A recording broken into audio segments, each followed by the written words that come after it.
luto na yung ang ating onions. Susunod ang garlic.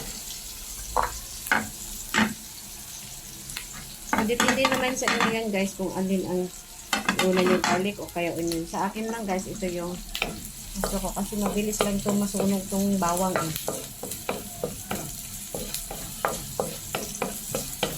Yan.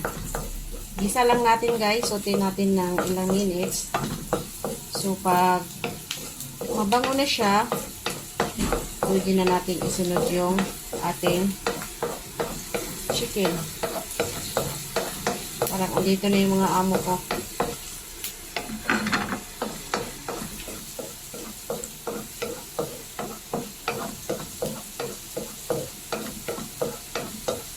Yan, pwede na itong chicken. Ipasunod natin guys.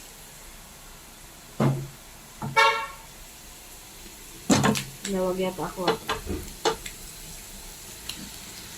Sunod na yung chicken natin guys. Gisa natin. Sinusin mo na.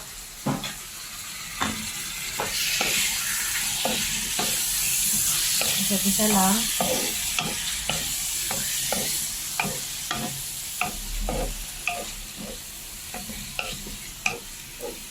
Andali lang guys ha. Off muna natin kasi andito